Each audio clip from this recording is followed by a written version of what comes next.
It's the Knicks, Jets, etc. podcast with Alex Trataros, John Meleka, and Raisi on the beat. Let's go.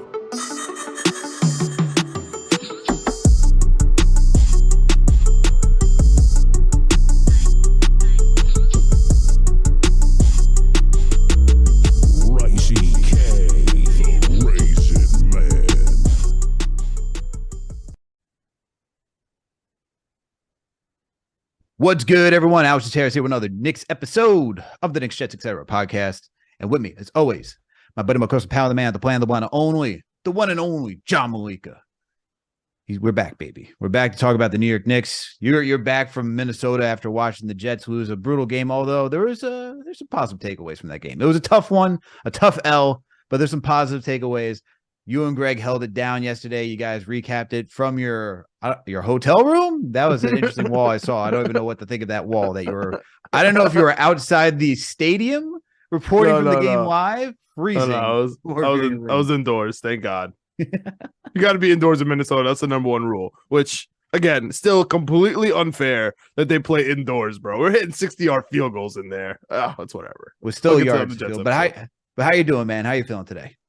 I'm good, man. It was just such an L weekend. Like, it started off as I was landing, the U.S. soccer was getting crushed. Right, like we even had some hope into the first half that we got crushed. And then as I'm waiting for my hotel room, I'm watching the Knicks play Dallas, and everything's looking good again early, and then we absolutely get crushed. I'm like, this is just gonna be such a bad weekend. The Jets did the opposite to me. They got crushed early, and then came back at the end. Fell at the end here. But I can't believe it. But the Knicks, man, the Knicks were the only positive thing to come out of this weekend, and they kind of saved me, man. I was reeling, tough loss, freezing in Minnesota. Just did the recap episode. I don't want to watch football. I need a break from football. Hoping the Chargers and the Dolphins lose, but I just need a break. So the Knicks are on. I'm like, here we go. Here we go. We got the Cavs in town. But They played well, and I'm not sure whether to be really excited about it or just infuriated, because if you could play this well, why did we look like a D3 basketball team in the second half of Dallas? Just because it was a 12:30 game? I it's so infuriating. If we can beat the Cavs, who are, in my opinion, top 4 team in the East without question, what are we doing? And so I'm excited to get into it, man. I'm excited to get into it. I can't believe the Knicks are my only saving grace from this weekend, but here we are, man. Here we are. And, thank God we got a great guest with us today to really break it down. We got Yaw Geez, reoccurring guest, friend of the pod, man. We love his music, entry level, back to the basement. He's actually in the basement right now. All right. I am. Yeah. Just in Jersey recently, so I got me in a little man cave down there. I haven't set it all the way up with my Knicks gear in the background yet. That's coming very soon. But we are here. You know what I mean? Representing. Appreciate y'all for having me, of course. Of course, man. You're a friend of the pod. Like I said, we love talking to you, chopping Knicks with you, man. Just sports in general in life. You're a great person to chop it up with. So how are you feeling, man? Knicks, look, if you're like me and if you're like John, I don't know what we just watched this past weekend or what we've been watching overall. I mean, we're 11-13. Man, the definition of mediocre. It's just right in the middle. There's no it's what CP always refers to as basketball purgatory. I think is where we are right now. Or as our other friend CK says, we are mid. We're so mid. We are so mid. Duper mid. This weekend was a tough one for me as well. Obviously, with the game on Saturday. I mean, I had the day off. I just came back from vacation. So I was just like, okay, big game. Luka never really kills us in the Garden. We're undefeated against him. I want to say undefeated against him all time since he's been in the league. So I figured the very good showing. And the exact same thing happens in all of our losses this year, where we get up big and all of a sudden we can't hit the ocean and everybody forgets how to play basketball. So I'm literally vexed. Also lost in the spreads that day, So it's just and listen, for me, I've had a tough year in the spreads anyway. Just a very playing in bed. So, there was that. And then, at this point, I'm just like, yo, let's get our tank on. And they turn around. Here we go. Here's the tank. I didn't smile one time, but I was happy about the win. But literally the entire 48 minutes of the game, I'm just sitting there just like, this is what you guys are doing. You guys are playing with effort today. I just couldn't believe it. So it's just so early to be thinking like that. That's what hurts so much. Like last time we met up, we were at the home opener last year, right? Us three together. It was the Celtics. It was Fournier. I mean, it was Minnesota. It was Minnesota. It was Minnesota. Oh, Minnesota. Sorry. No. Well, I saw you at the game in Minnesota, but the last time I was on the pod, yeah, talking about, I believe the last time I was on the pod is when like we were like 5-4. It was early in the season. Yeah. There was just such high optimism. Like we were so optimistic, and then the Minnesota, we were so optimistic. Man, it's so early right now. We're only 5-7 at home, and then we're sitting here talking about tanking already. And honestly, I can't blame you, man. Because you know what it is? It's because it looks like the exact same thing, like literally the exact same thing. The reason why we lose all our games are the exact same reason why we've been losing games for the Mitch gets into foul trouble, can't stay on the court. Julius is sloppy with the pill. RJ can't finish at the cup to give us legit second and third scoring. Jalen Brunson has been wonderful. But literally, those three things have been happening in the last three years, and it's the reason why we've been losing games, and they happen every time. And we implode. We don't – like, the thing about the 2021 season that's really interesting to me is – was it 2021? Yes. It was 2020, 2021, yeah. I was literally, like, watching every game and with intent, like, yo, they're playing mad hard. Everybody is playing super duper hard. And it was like, I remember getting my group chat, I was like, yo, we're losing some games. We play mad hard, and Julius is hooping. Couldn't say anything else about the team. And then we got Derrick Rose, and the ball started rolling. And it was just like everything kind of came together. We don't play hard anymore, Like, we play hard in spurts, but it's never for, like, the full 48. And with a team like this that has no real, like, athletic advantage over any of the teams, you have to play efficient basketball and you have to play hard basketball for 48 minutes just to compete and give yourself a chance to win. And it's just mediocre over there, bro. Like, it happens in spurts, and that's the reason why they're 11-13, because it happens in spurts. It feels like they play like they think they're above the talent level than they actually are, which is, I need some self-awareness on this team. Like, they think, like, when I watch Utah, when I watch all these other teams that are shocking, right? Even Portland, like, yeah, they got Damian Lillard, but even when they were without Damian Lillard, all those other guys just played their asses off and they wanted to compete.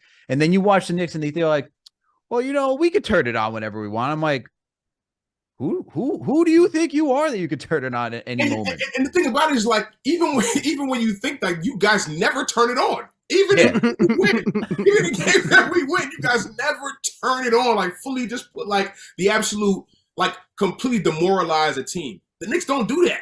They don't do that. When they win, it's because, certain things fell their way. Other teams might be having an off night, or just everybody just happened to be engaged on a certain night. But it's never anything consistent. Or the ref calls 18 travels. What? But like this past weekend, a lot of them were travels though, like legit. They were terrible. You know what I mean? But still, okay. It was the most travels called since 2007. That's crazy, dude. Like, let's. Like it was like after watching them play Dallas that I was just, you said vexed. Like, I was just so angry. I could not even. I honestly thought Tibbs was going to get fired, and I thought everyone was just getting traded the next day. Like, that's how I felt, and I felt like they should have, because it was again, man. It was again that we saw another lead that we just dwindled and lost by 20. We get demolished by OKC, bro. Atlanta, all these other teams just like, we're about to come through, drop some mad points. Don't matter. And it's literally the exact same way. I'll tell you, early in the season, I want to say we're 3-2. Atlanta's coming into town on that Wednesday. Big game, national TV. Boys are hyped. We're on a group chat, discussing what might happen, or whatever the case may be. And DeJounte got that steal and that dunk. and we completely melted after that. And literally, I was like, I have not watched a game the same since that game. And my homie called me. He was like, everything changed that day for me. All the optimism for the year went out the window because it was like, oh nah, we're not good. we're not a good basketball team, because even in the NBA, when that happens to teams, at the very least, it's got to be some fight back. You know what I mean? Like, you fight back and find a way to at least cut the lead to one, because you can't be playing that bad for the score to completely invert itself, where you're up 18 and all of a sudden, in the blink of an eye, you're down 12 or 13. Like, that is inexcusable to me, and it's been happening. Every one of our losses has been similar to that. It's bad. Like with Brooklyn, or like you just don't even show up to like score. And it's like, even when we came back and Boston lost that 20-point lead to us last season with the RJ buzzer beater, it still came down to a buzzer beater because at least they fought back, right? You could say, oh, they fought back. They at least had some sense of pride. When I watched against Dallas, I was like, do you not even have a sense of pride right now to just stop Tim Hardaway Jr.? Bro, like I love Tim Hardaway Jr. walking through the gym saying, this is my city. Should not be happening. And it's like, nobody's even angry about it, visibly. You know what I mean? And that kind of like, I'm at heart. I know I got an arthritic knee right now, so I'm a hooper at heart. At heart, like, listen, like y'all don't know, but I used to hoop a lot out here. But age and attrition, and but like, I have to be able to compete. And if somebody's dogging me like that, I'm just going to get angry, throw an elbow, foul somebody hard. Like, none of that happens. I know that's not the nature of the league that we're in now, but it's just like, yo, is somebody angry? Anyone? RJ, are you angry at all about how you're playing? Like, because, and I will say he's been better, but he's still playing the exact same way he played last year. And it's like, that's an improvement. That's an improvement right now. It is. But for me, it's like, where's the fire? Where's the dog? The thing that concerns me about RJ most is I feel like he's lost a step athletically. Like, the one thing when RJ had bad games offensively, the one thing you used to be able to bank on is effort and defensive engagement. Bro, I've seen Dylan Brooks cook him for a couple buckets. I've seen Grayson Allen. These guys, even Kevin Knox got to step on him, man. Kevin Knox got a couple buckets, and it was like, bro, where's the pride? Like, this never used to happen to you. Like, I remember him defending DeRozan as hard as possible, Tatum as hard as possible, like, giving them not necessarily fits, but making them work for their buckets. And it's like, Dylan Brooks is just cooking you to the cup. I mean, I like RJ.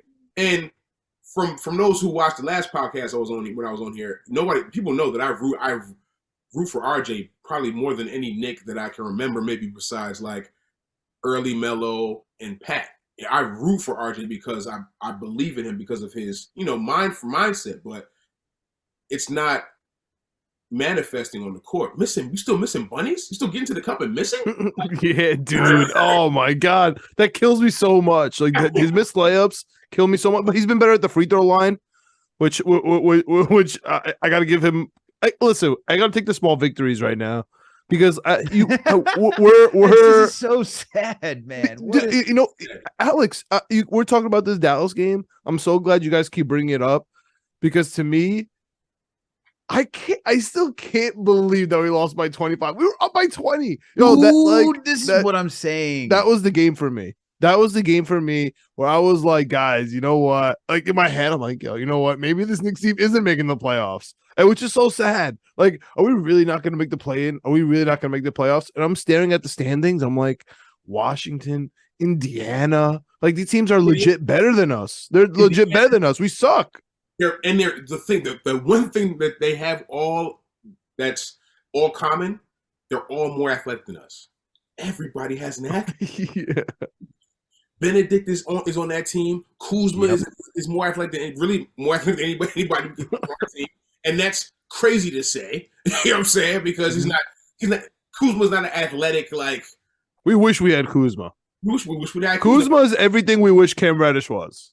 I completely agree. And even that, like even Cam Reddish last season beautifully, he fell off, and then Tibbs decided he's going to put him like he didn't.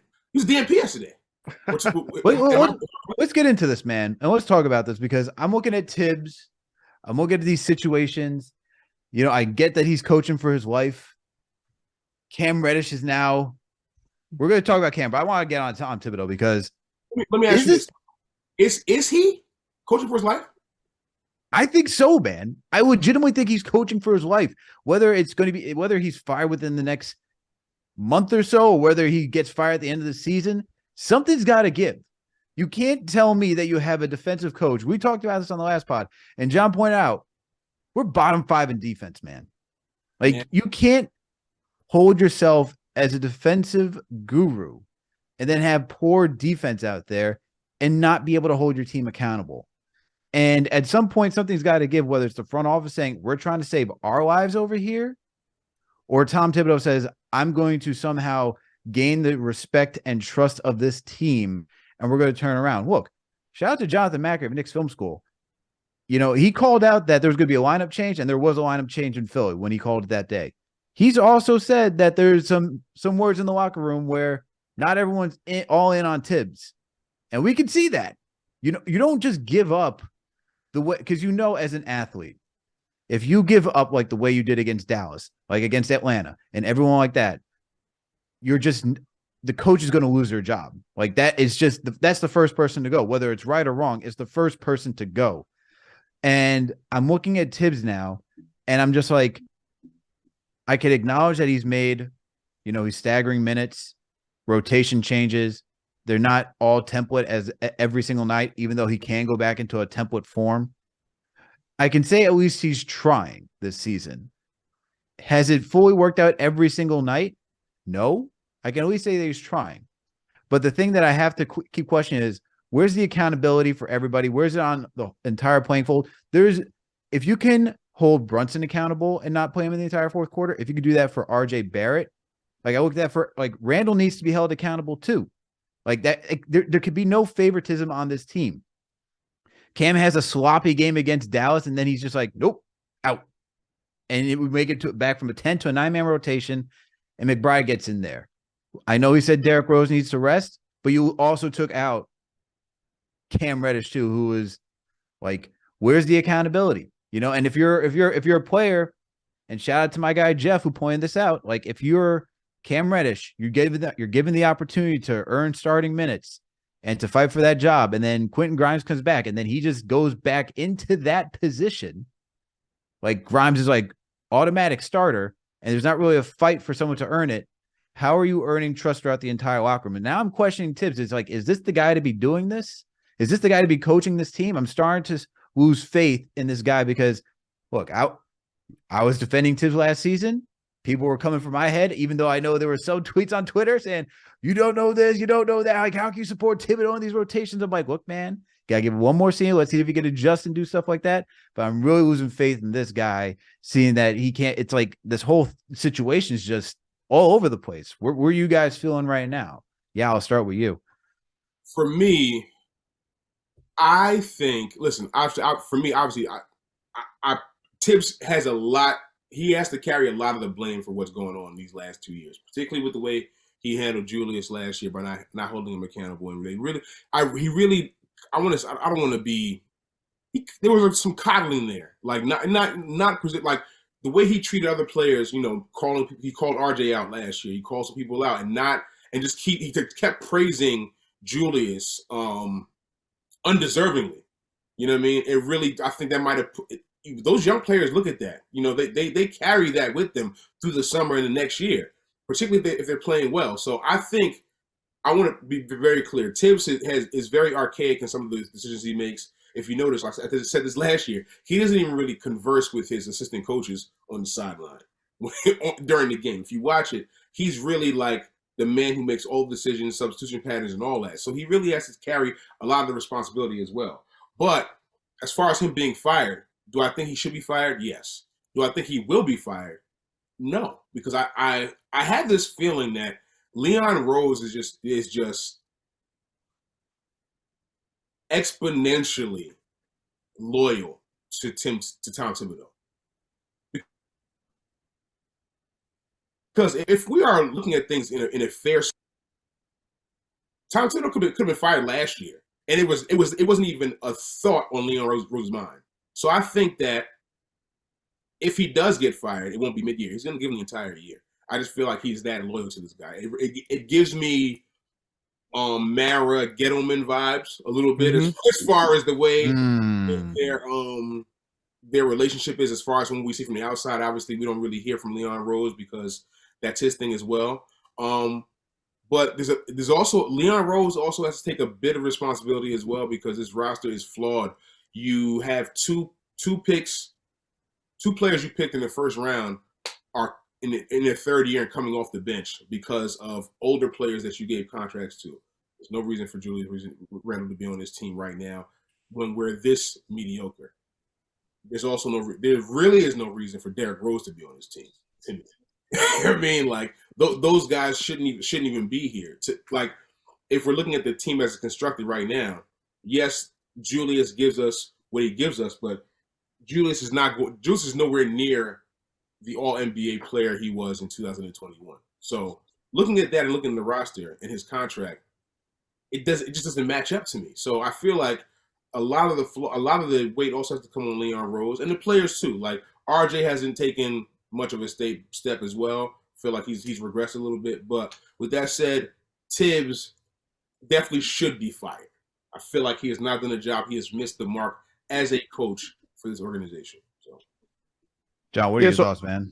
I'm somewhere in the middle between you guys, right? So I agree that Tibbs is not going to be fired during the season. However, if we have a bunch of games like that Dallas game, Alex, I kind of agree with you. There was a piece of me that was like, hey, man, it's possible that Tibbs is now all of a sudden on a really, really hot seat. But he came back and won the Cavs, and I feel like it cooled. And he's, we see the progression of coaches, right, in all sports. But we especially in basketball, you see once you're on that line, like once you're on like hey, is he gonna get fired? Is he not? His contract's coming up.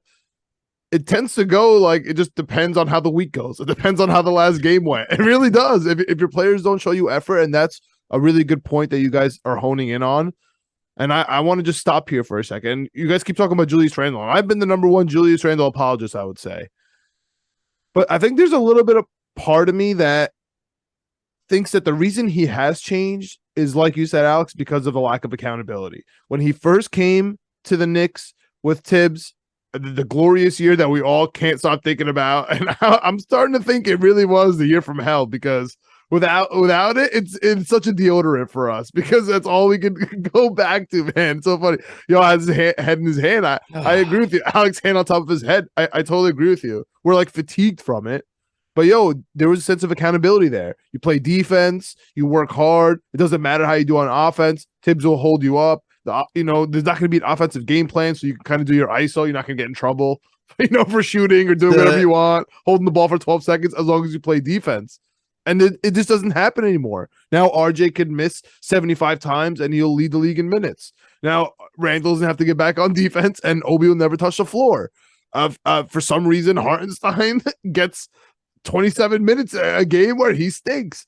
All of a sudden, we're playing an overtime game with Randle and Obi in at the 5-4 against a real center. Like, some things are egregious. So while I do think that Tibbs is at least going to make it through the year, if he makes it through the year, we're not even a play-in. He's getting fired. If we're a play-in and we don't make the playoffs, it's still possible that he actually does get fired. But if during the season we have a bunch of Dallas Mavericks games, I'll just categorize it as that. He already lost the locker room if we have a bunch of Dallas Mavericks games, but he's gonna also lose the ownership. And this is so fun. This is randomly just popped in my head now that we say ownership. I think it was last game versus the Dallas game. They had there was a game with RJ recently when RJ had clutch free throws and he might have missed one.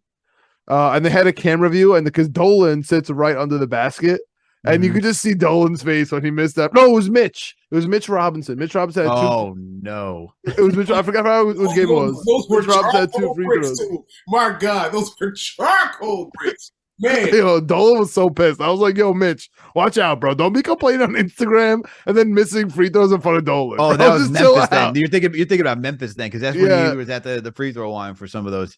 But yeah, man. And like, just so that I can clarify where the Knicks stand, because after a good performance against the Cavaliers, they now bounce back up with defensive rating. They're now the 23rd ranked team. Moving on on up, baby. Moving on up. And Moving now on up from we're the bottom 11 5 seed, to bro. 23rd. 11 seed, Alex. What up? Gross, man. Look, I think I'm really like, I'm off. Like, there's no way. There has to be such a turnaround to even get me back on the Tibbs train. I am out. I can't, there's no way I can't even defend it, man. Like, I acknowledge at this point, I have to just acknowledge what he does, but I can't even just say I can't even be like fully supportive of Tibbs. Be like, all right, this is a good game. Oh, this is a bad game. Because at the end of the day, the coach is there to hold the team accountable and to try to squeeze the most out of them. And I don't even feel like you're squeezing the most out of this team anymore. Because if you don't even have Randall playing like he did, granted, John, we can go back and what we like to say for Quentin Williams, contract year, man he was like, whoa, I need to get this contract shored up, man. I need to get this contract shored up. But you can't, he's not holding anybody, man. And the sad thing is, I think he actually is a good coach for these young guys, like Quickly, Obi, all of them, because when you watch them play, even towards the end of last season, and that was my saving grace, is that they all played the style that he wanted. They all played tough. They all played physical. They played fast. They did everything that he wanted to do. But now, when you were giving these starters outside of Jalen Brunson just leeway to just be like, whatever, you know? Randall just not getting back on rotations. RJ not getting back on rotations. How can I support that, man? How can I support you being a defensive guy? It's not that. And I think but where I go back, it all goes to Leon Rose, man. Because you're supporting this. And I don't care. We can argue about players because I get that they play. I can argue about coaches trying to. You created this. And I have to put it on Leon Rose's head. He is the first guy to get it because you create this product. It stinks. Most teams, when they think of like how they're going to build somebody or build a team, I should say, it's, do we have that player that we can actually build around? You look at the Warriors, it's Steph Curry. You look at the Bucks, it's Giannis Antetokounmpo. You look at the Portland Trailblazers, it's Damian Lillard. You look at the Suns, it was like, we got Devin Booker. And that's the guy we got to make sure, like, he's not our point guard. You know, we got a center. We'll go get Chris Paul, but it's Devin Booker. I look at this Knicks team. I'm like, who did we decide to build around? Because as of right now, we decided to build around nobody. Okay, we decided RJ, but then we realized he can't miss a layup after we paid him. But did so we? Now it's Jalen Brunson. Are we saying that we're building around RJ because we gave Randall the bag first? Last season was all the Randall show. Now we give RJ the extension. You got Brunson here. Brunson's been a great ad. I don't blame that at all. I love it. I love the sign. We need a point guard. We need somebody who can keep the ship steady. Even if it's winning seasons or losing seasons, you need somebody who knows what the hell they're doing and he knows what he's doing. But who is the guy that we're saying this is their team? Who? Like, I have no idea.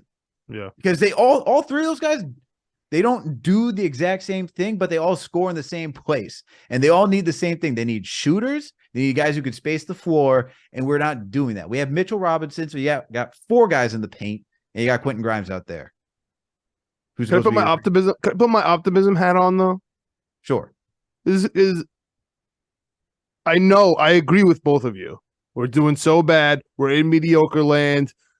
Yeah, doesn't even want to watch games right now, right? We don't know. There's no direction. We're scared of the coach being fired. We're blaming the front office. I agree with all of it. However, we're 2.5 games away from being 4th place in the East. Like, it's, you know what I'm trying to say? Like, it's insane. And we have the easiest schedule coming up. Like, we had a gauntlet originally in the beginning of the season. Now we're playing the Atlanta Hawks, who the guard and the coach are fighting, right? And Trae Young's not going to play. Then we got the Hornets, the Kings, the Bulls twice, and then the Pacers. Dude, like, there is a scenario where all of a sudden in a week we're like, oh, wow, we are right smack dab in the middle of the Eastern Conference now. And then we're going to be fighting about, is it worth it to make the playoffs and lose, or should we tank? Like, you know, back to those old conversations. Do you guys think that there is a way here for us to bounce back. We know about all the trouble, right? We've aired Yaw our is grievances. frustrated right now. He doesn't want to hear this. I know. I want to hear from him because we've aired the grievances, man. We've aired the grievances. So, what's your outlook on the next 5-6 games here? Like, what do you think? What do you think is going to happen? Is, man, like, how do you mean? Like, do I think with the season? With the how? No, just the next 5-6 games. Let's keep it small. The next 5-6 games are you mentioned Indiana. I think all these teams are better than us, and they all have better coaches than we do. Like you mentioned, we play Indiana, we play Atlanta. I know that we can beat Atlanta per se, but even if Trey doesn't play, they still have the best player on the floor, DeJounte. You know what I mean? They still have. I can't see anything happening that's gonna make me be like, it's gonna open my eyes. If we go 4-2, okay, fine. We're 4-2 against a mediocre schedule next 5-6 games. Cool. But it really, I think what matters most is the fashion in which we win and lose these games. That's what really is gonna count for me. But I have my optimism is not there. And like nightly, I'm sitting there, I'm just looking at the screen because I feel like for whatever reason we dive into being Knicks fans. It's really in our blood, so we feel obligated to turn it on because it's like an itch you have to scratch. You got to see what's going on. But every time I've done that this year, I haven't been like. The only time I was excited to watch the Knicks, honestly, was when I was at 40-40 for the opener, and when we played Atlanta. I like coming into that game. I was like, okay. I like what I'm seeing. I'm liking what Jalen Brunson. Let's see what happens when we get some top tier competition and have Trae Young back in his hostile environment. Let's see how we're going to respond. And it wasn't even Trae. It was DeJounte. Who we could have gotten we could have given Atlanta whatever they wanted for him. He would be the best player on our team right now. That's a fact. Like, and I think it all comes back down to like how you're losing, as you said, right? Where if all of our losses were similar to the way we lost to Memphis, like it doesn't even have to go into overtime. Like, this team's competing. Like this team's got somewhere.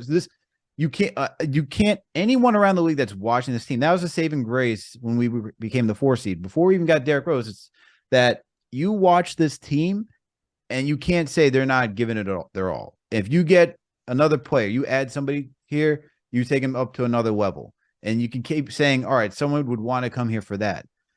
But when I watch this team, and if I'm a player around the league and I'm watching the Knicks, and I'm seeing RJ, I'm seeing Randall, and I'm like, where is if you're going to bring me in here, I got to know the rest of the team is going to be hustling and grinding it out, because if you're bringing me in here, you're looking for me to help. And that's why even when we had the Donovan Mitchell talks, I was like, what does that really do for us?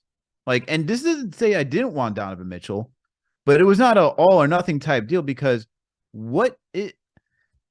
I just didn't have confidence after the season I saw before that everything would be like, all right, we're going to be a top 4 team. I'd be like, even people, I was on Knicks fan TV, we're breaking it down. I was like, if we get Donovan Mitchell, we're a 50-win team. I'm like, I don't even think we're a 50-win team. I was like, I'm giving 48, like max.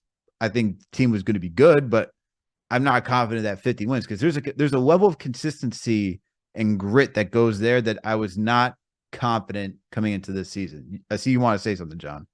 No, I'm so happy you brought that up, because we haven't had Yaw on for such a long time, and I agree with you, Alex. And we're sitting here, day after day, week after week, regretting the Donovan Mitchell stuff, and it's mostly because of RJ Barrett, right? Yeah. We didn't want to get rid of RJ Barrett, and now we're kind of having, I guess not seller's remorse. What do you think? Are you with us on that, man? Are you a little bit regretful that we didn't trade for Donovan Mitchell, especially the way RJ's been playing? I mean, it really is based on just how RJ is playing. That's the end of it for me, because it's like, for me, I was upset about the way they were carrying the trade, how Danny Ainge was trying to fleece us. And it was basically, at the end of the day, it was probably like 7 or 8 players for one player. We, as an organization, we're just not in a position to do that and compete for like championships. But when you do that, when you give those type of pieces away, you got to be ready to compete for 1 seeds and home court advantage and like real live, like, we have a legit chance to get to the finals. I didn't think we were even close to being there, honestly. And even if we had got Donovan in that trade, I was thinking 45 wins, 46 wins max, right? All that with the way RJ played from January to April last year, how Obi had played, I said, even with the way Grimes had played, and even the way Grimes played in the summer league, I said, okay, you know what? I can deal with this roster. Like, I can deal with this. Like, I think RJ's going to be a little more consistent than he was last year. I think Obi's going to probably get a little more minutes. I think Grimes is going to, for me, the whole thing is like, we kept Grimes. I'm like, we kept Grimes? This is a no-brainer. We're going to be fine. We're going to compete because I knew at the very least Grimes is going to compete in every possession and RJ was going to compete in every possession. And that has not materialized. You're right. Any of it. None of it. It's actually like the worst nightmare of it all. It's the worst nightmare. Listen, I know RJ. I don't want to disparage because I love the kid. I really have a lot of love for RJ. But there was a stretch of games earlier this year, a stretch of like 7 or 8 games where we were texting about it. He shot like under 35% from the field. It is your 4th year, RJ Barrett. It is your 4th when year. he was 5 for 20, I wanted to throw up. I actually wanted that to night was gross, man. Bro, I literally the other day I'm in a group chat with a couple of Bulls fans and Lakers fans, probably like 6 of us, right? And I had to come in the chat the other day because my homie was like, "Damn, I didn't know Tim Hardaway Jr. killed y'all like that." I was like, "Gentlemen," so I sent a voice note like, "Gentlemen, I ain't gonna lie, I've been avoiding this the entire year. Nobody's talked about the Knicks," and I was like, "We haven't talked about the Knicks, but they're really bad, and it's really because RJ really stinks. He's been really." And I know that's not the main reason why we're not winning games, but it's hard to say out loud. We had to all come and finally admit it out loud. I agree, man. Bro, it is tough. I've been waiting because listen, we all know RJ's going to have a little slow start. It's fine. Second and third year is the same thing. Slow start. Can't hit the ocean from the beach. You know what I'm saying? All of a sudden, somewhere around late November, he starts picking it up. But that didn't happen, man. It didn't happen. It was like brick after brick after brick. I don't know, he got sick. I text Alex like, "Yo, is something wrong with RJ? Is something?" Yeah, Alex told me he has a cold, bro. This guy's had a cold for 3 weeks. And I'm like, it just doesn't look like the RJ I've known over and grown to love over the last 2 or 3 years. You know. Yeah, you know what the issue is that because he's been stinking, now we get the Cam Reddish talk. Like, oh, what about Cam Reddish? And now we talk about a guy, here's the conversation. He's out of the rotation. And now people are like, what's going on here? Reddish Hive. Hey, the Reddish Hive is strong. The Reddish Hive is a strong hive. Very strong. It is very strong. It is. I thought Frank Ntilikina hive was strong. This is a different hive, man. I don't know, dude. We were down 20 after being up 20, and we gave Frank a standing ovation. So I don't know if anything will ever beat the Frank hive, man. People, I don't know what Frank did while he was here that made people weird, but I never loved Frank. I was like, not like that. No, I rooted for the kid. Don't get me wrong. I rooted for the kid. Yeah, I rooted for the kid to do well and all that stuff. I never made him out more to be like this phenomenal defensive stopper. I was like, yo, this is not that dude. You remember Tibbs throwing him in at the last play of game 1 to go check trade? No, that was so dirty, though. That was the dirtiest thing you could have ever done to him. But that's Tibbs. And that's that. Listen, to be honest, that is in the Joe Judge, like, that's an egregious play to make. You're trying to lose the game. What are you thinking right there? The kid you're gonna make him go against a superstar point guard. He hasn't have a bead of sweat on his face. He's gonna have him check him the last play. He probably had sweat from being so nervous. Like, yo, this is yeah, but bro, I mean, that's Tibbs though. But that's I gotta bring up those memories, man. That was right in my eye. That was right in my eye, man. It was hurtful for me, bro. Very hurtful night for me. Very hurtful. Very hurtful. It was terrible. But yo, Cam Reddish, man. So what do we make of this, man? Because you bench him. I think he's not out of the rotation. I wrote an article for Knicks Fan TV thinking he would be out of the rotation for Philly. He was somehow still in there. Made it all the way to this point. We got the Hawks on Wednesday. We're recording on Monday. I'm not even confident that he'd see minutes this Wednesday, which is crazy because it's against his old team. And I'd be like, as a coach, there's an instinct like he's going to have some sort of feeling against his old team. I think I may want to play this guy, but there's a feeling in the back of my head. I'm like, Cam's not playing that night, is he? But what do you think? What do you guys think about it? What do you think about this whole benching, the whole Cam situation? Yeah, I'm going to go back to you, man. I think it's nasty. I think it's nasty. I just think, listen, man, like you said, the accountability thing. You got to give players a chance. Like, listen, Cam Reddish, he has not been the greatest. But one thing he has been, I have to say about him, he's been engaged defensively every single game that I've watched him. He's played at he's had to check sometimes the best player on the floor a lot of times. Mm-hmm. Had to check KD. That was hell for him. You know what I'm saying? It's going to affect his offense. So I just don't think he's been given a proper enough chance. But he needs to play. I think he should have been playing. And I think this is the reason why you have to get rid of players in order to open up some space on the floor or for players. Like, I think Derrick Rose being there hurts his chances of being on the floor more. You know what I mean? I just think with the rotations and the guard rotations we have, him playing a three or a four wouldn't be a bad thing. Wouldn't be a bad thing on a small ball lineup. You understand what I'm saying? He needs to be on the floor. He's probably our most like athletically gifted player on our team. Oh, 100%. No question. It's not between him and Grimes. Those are between the two guys with the highest ceiling. Those guys right there. Yo, Jericho Sims entering the chat. He's pissed off at both of you guys because my man can jump 15 feet for a rebound. And that's fine, but like, even when I say athletically gifted, it's like handle. Like, yeah, I got you. I just love Jericho Sims. I love Sims. Another guy who needs to be playing more, who should be probably playing way more than Hart. Hey, he's getting those G League minutes. Don't worry, right? He's getting NBA minutes though, and that's a fact. But as far as Cam's concerned, like, I just think sometimes Cam has a really bad shot selection, but he's the type of player who needs the ball. So on a team with Julius and Jalen Brunson and RJ when he's on the star rotation, or even when on the floor with Derrick Rose and Quickly, who are very ball dominant, it's tough for him to get it going. So when he gets the ball finally, he feels like, okay, I got to go make something happen. I will say if he transitions his game to be a catch and shoot player, a true 3-and-D guy who can mix in sometimes, do some slashing and do some one-on-one every now and then, I think he might be better suited, but that's not his game, especially particularly as a 21-year-old. He hasn't learned that yet. But I do feel like he's good enough to warrant playing at least 25 to 30 minutes a game for this organization. I mean, who else do we have that can at the very least can match up on defense and also give people issues on the other end? We don't have anybody like that. We don't.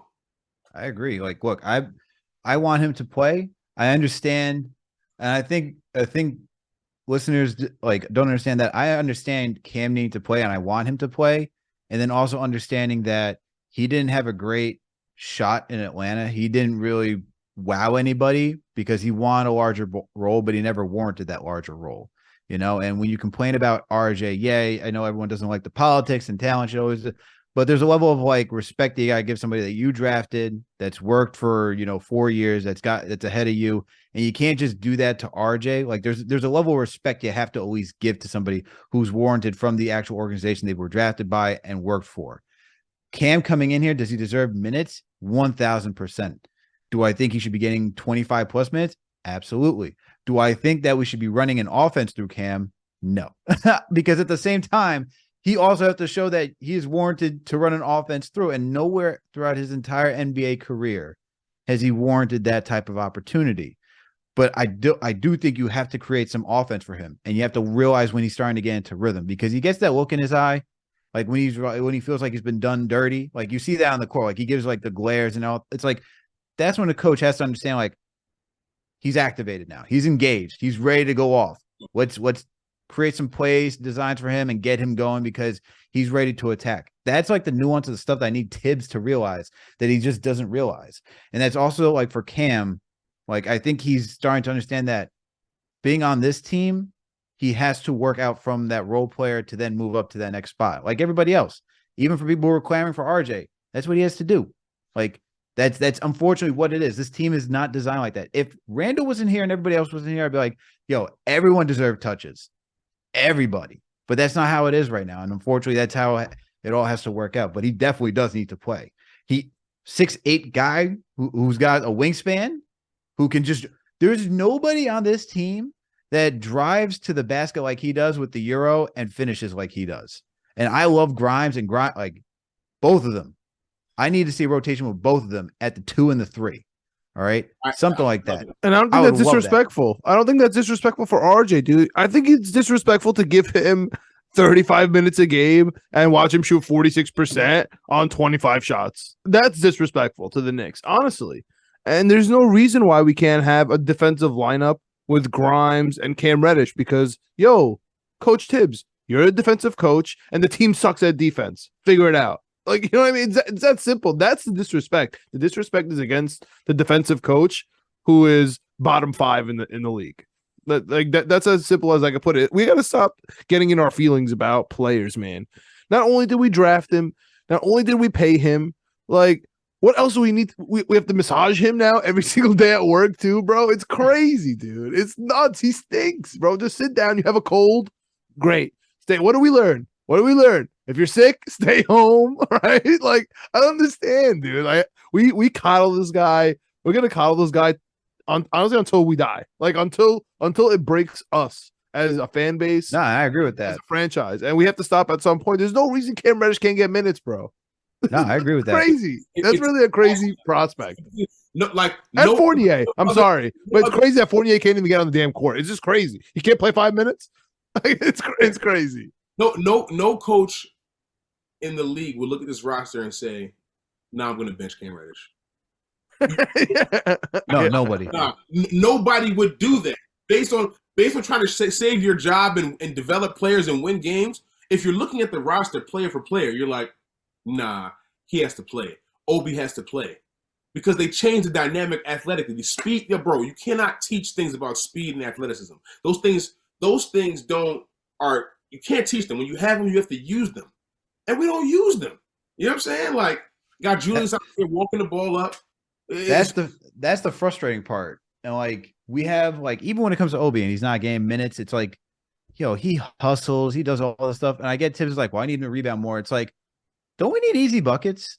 Like, and I understand where he needs to rebound, but it's like it has like gone to the other end where it's like he's not even leaking out now in games. Now he's only spotting up for 3 and having to do the rebound. I'm like, yo, being judicious and not doing it at all are two different things. Like, he still needs to leak out. You know, like, I thought he was doing too much leaking out before. Now it's like none at all. I'm like, yo, there's got to be some sort of balance of doing it. You know, it's just like what John talked about for RJ and Cam. Like, yeah, RJ needs to play, but RJ doesn't need to play 35 and stink it up on the court. RJ can play 25, and you can give Cam the other minutes if he's doing what you need at minimum, which is defense. You know what I mean? Like, this is where it's like, this is why I'm starting to lose out on Tibbs. Like, where's the thoughtfulness that's coming into you say no one's looking at the film, but it's like, we're all talking about, it's like, have you thought about this? Have you thought about that? Have you thought about this? Like I think I ask myself, who advises him? Because every coach has somebody that they go to. Is Van Gundy telling him to do this? Because it can't be. No, Van Gundy insulted him last year. Remember? Oh, Van Gundy on a nationally televised game. I remember. Was it a Miami game? I believe we played Miami. It was Miami. He's like, Insanity is doing the same thing over and over again, expecting a different result. He said that about Tibbs, about doing the same lineups, and it was like, yo, your man is even calling you out. Like, change it up, bro. It's so maddening because it's like, it's literally the same rotation. I tweeted the other day. I said, yo, we really are the same old Knicks. Old Knicks. Like, it's tough to even like dispute at this point because we literally do the exact same thing. You get players when they're too old. We're never in the mix when players are in their prime.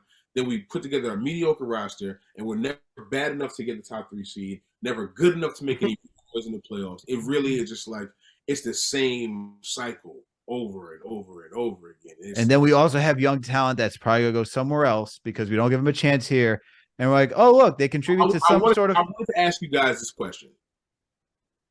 if the Knicks had traded RJ and all the pieces to Utah for Donovan Mitchell, do you think RJ would be playing as bad as he is right now?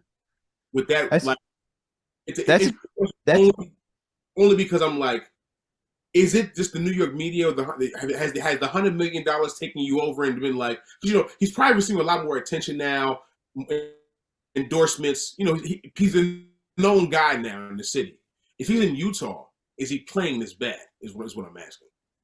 so I would say It's a great I'd say question. probably no, because you know what? Because if he didn't get the contract, he still needs to work for the contract, and he'd be going to his last year.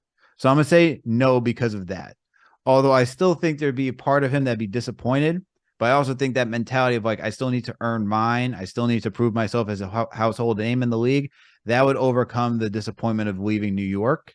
But I think but knowing that he was involved in trade talks when he was ecstatic to be a Knick and somebody who actually gave a damn to, practice, work hard, and do all that stuff. The fact that this front office was just so haphazard with these trade negotiations and he was even thrown in there, I would feel some sort of way like that.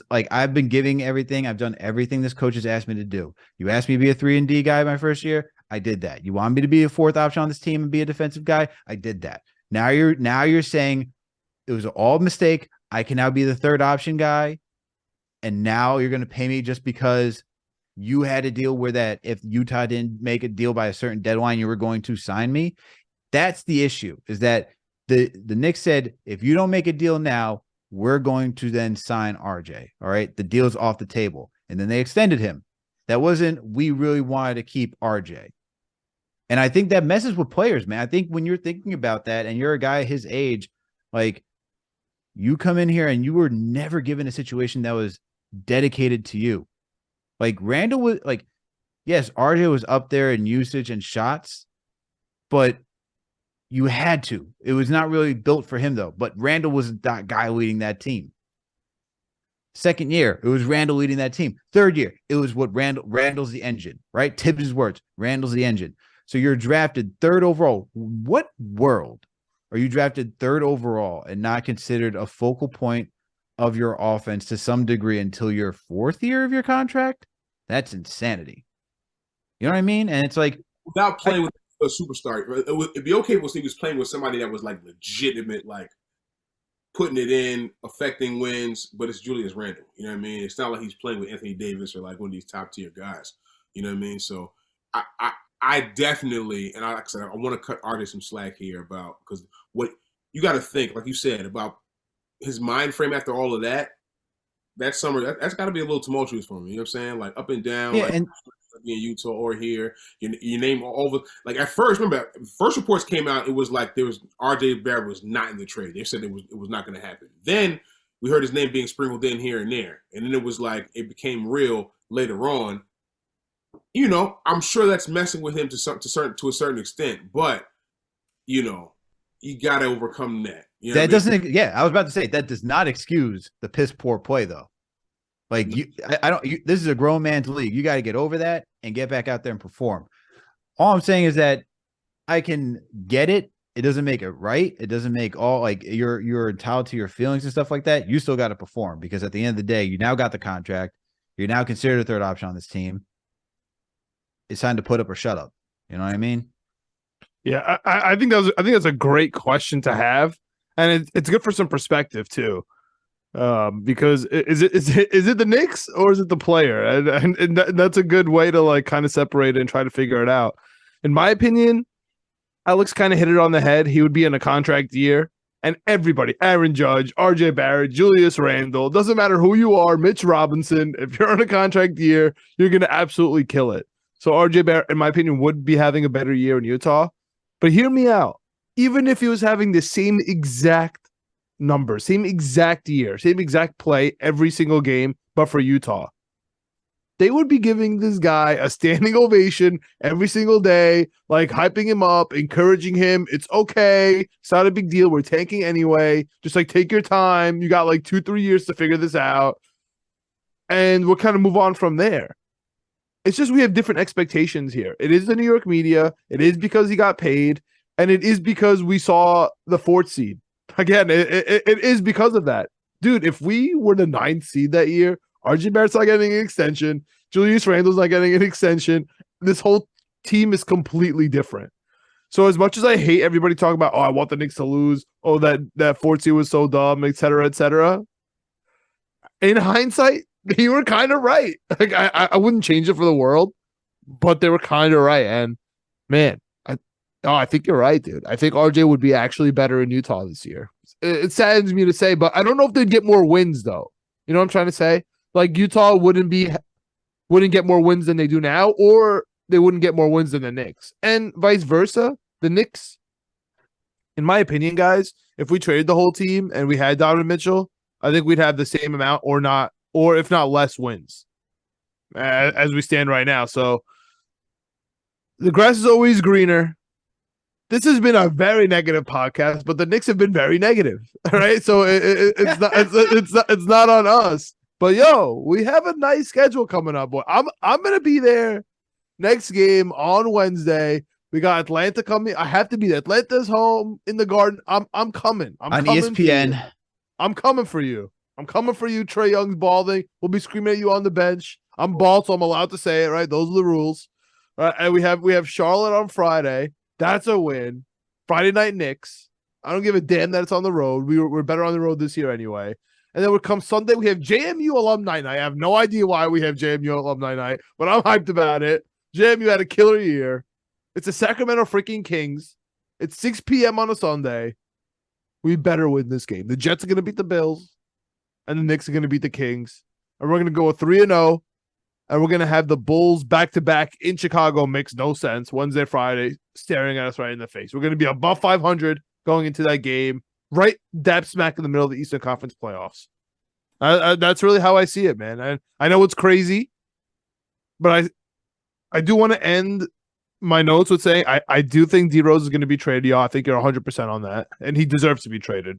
Put him on a contending team, get us off the books, and let's just move on. I also think Hardenstein needs to sit down a little bit in order for us to actually win 3 games. He needs to be traded. No, he does not need to sit down. Okay, he fair. Needs to be I'll try to be nice. That's the only way we can win 3 games in a row. No. You can't say trade Derrick Rose and just sit Hardenstein. No, if you're going to trade Derrick Rose, then you got to trade Hardenstein. I liked Hardenstein at the beginning of the season with the Lord. The floater was working, man. It was going in every chance it got. It was going in, but it turned out not to be too great, bro. Yeah, well, what do you think about this upcoming schedule, though? We got the Hawks, Hornets, Kings, to Chicago. Sacramento's really good, low key. They are really good. They're really, really good. I know. Fun to watch. Davion Mitchell was one of my favorite players when he was in college. Good to see him having some success over there with Swiper Fox. Right now, I think we beat Atlanta because we always somehow find a way to beat Atlanta during the year. I know Trae Young, bro. Come on. We need the win. Yeah. I'm gonna go. I think we beat Charlotte. We should beat Charlotte on the road. I think we lose to Sacramento though. Sacramento's really tough. I think we get a split of Chicago. So 3-2 then. You're going 3-2. I know those are both road games. Wow. Yeah, it's so weird. In the Indiana game, I think we're just stopping in Chicago. We're just stopping in Chicago. We're not going to do. But what do you got? What do you got for the Pacers? What do you got? Are we winning that game? I want to hear some optimism. I don't want to hear that. No. That's too far out for me, man. I don't want to hear that. Let's just leave it at Chicago. Just leave it at Chicago. I don't want to be too. We'll keep it at 5. I think we get a split in Chicago. So I think I'm looking at 3-2 here on this little 5-game stretch. I can get with that. I can get with 3-2 as well. I think we're going to beat Atlanta. I think we'll beat Charlotte. I think we'll split. Something tells me we're going to lose to Sacramento. Sacramento's just good, man. We have to win on a Sunday. We have to win on a Sunday at home, Alex. I'm so sick of this. What are you talking about? We have to. I'm sorry, bro. The Sacramento's just hooping, bro. They're tough. They're a tough team. They're a tough team. And Chicago, we're going to win the Friday game and lose the Wednesday game because prime time now is just not our thing. Is that Wednesday prime time? Wednesday is prime time on ESPN. Damn, we got double Wednesday prime times on ESPN. Set December 7th and December 14th. Help us. Why they keep doing this to us, I don't know, bro. Do not know. Yo, All right, because they thought 3-0. Give me 3-0. they really thought we were gonna get Donovan Mitchell. They're like, yo, they're probably gonna get Donovan Mitchell, man. They probably I know they gave us the Knicks Utah game in prime time. That's when I thought it was all sealed and delivered. I'm be honest with you. Mm-hmm. Yeah, man. Well, right. that just lets you know the league about doesn't know. 500, baby. I'm so hyped. Let's go. Let's get some positivity in here. Let's go. We'll end positively after very not negative. It was a real conversation. All right. This is honestly, it was airing 500. Man. It was 500, bro. We're just as much. We're up. We're down. We're 500, just like these stupid Knicks, man. There you go. Got to be better. You got to be or worse.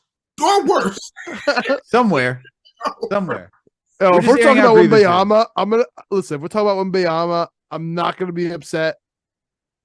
So let's get there when we get there. Like if we're not talking playoffs, I'm gonna get over it. If we're talking Wembanyama, but I already know we're never gonna get that guy in 10 million years, even if we have the worst record by 86 games. It doesn't matter. We're not getting him. Who is it? Shout out to Jay Boogie, who's been who's been commenting in the chat or on the comment section of the YouTube channel. Shout out to him. He actually had a good thought. He was like, Utah's probably gonna get the first overall pick this year for some stupid reason. He's like, look, Pelicans, when they lost Anthony Davis, they got Zion. Yeah, they lost Donovan Mitchell, Rudy Gobert. The Knicks own them, though. I mean, not the Knicks. The NBA owns New Orleans, though. That's why I always have a tinfoil hat when it comes to New Orleans. And he said, Utah's going to get Victor Wembanyama, which I would be distraught if that happened. Danny Ainge doesn't deserve nice things. He does not, man. He does not. But somehow, some way, they always find a way to get nice things. Yeah. I don't want to. Okay. Well, on that note, let's end on a happy note. Knicks are going to have the next 5 games are going to be 3-2. They're going to have a winning record over the next 5 games. Yeah, thank you for hopping on with us, man, and chopping it up as always. Please let the listeners know where they can find your work, man. Yeah, man. I'm a musician, rapper. I do a lot of rap music, standard rap music, and also do sports based rap music for television. So you can find me at Yaw Geez Music, YAWGEZ Music. It's on Twitter and IG. I'm up there talking about mainly the Knicks, music, rap music. I'm mixing some politics here and there when I'm feeling kind of Stokely Carmichael-ish. So I'm up there. I discuss anything. Just come holler at me. And if you want work as well, please by all means contact me. We'll provide some good services for you as well. Let's go. Yeah, if you haven't checked out, make sure to go on to Spotify or iTunes and go listen to Yaw's music. It's really good music to go enjoy while you're riding in a car, man. Really is good stuff, especially when the bass slaps. I love everything about it. The flow is so good. Hell yeah. Like I don't give everybody praise for their art, but when I do, it's like I really do enjoy. I really do enjoy your music, man. Really, really good stuff. But thank you everyone for tuning in for another Knicks episode of the Knicks Jets Etc. podcast. You all know what to do. Please make sure to subscribe. We're on all audio listening platforms. We're on Apple, Spotify, Google Play, Amazon, Alexa, Stitcher, you name it. We are there. If you listen to us on Apple or Spotify, please make sure to give us that 5-star rating. And if you listen to us on Apple, please make sure to leave a comment or review, whatever you call it. We're also partnered with Fanside and Minute Media, so you can find this podcast on the Daily Knicks or the Jet Press. And we also got that YouTube page. Knicks, Jets, ETC period. No one writes out, etc. That shit's wild. Find the page, subscribe, hit that notification bell. That way you know when a new episode drops. We watch a video, hit the like button, leave a comment, add to the conversation. Come on. You want to know a comment that you could all leave? If you know Yaw, and if you know his boy, we all hate Eric Bledsoe. All right. Eric Bledsoe is the definition of mid. We don't want to hear any more Bledsoe talk. Don't even think about even adding him in some sort of conversation to the Knicks.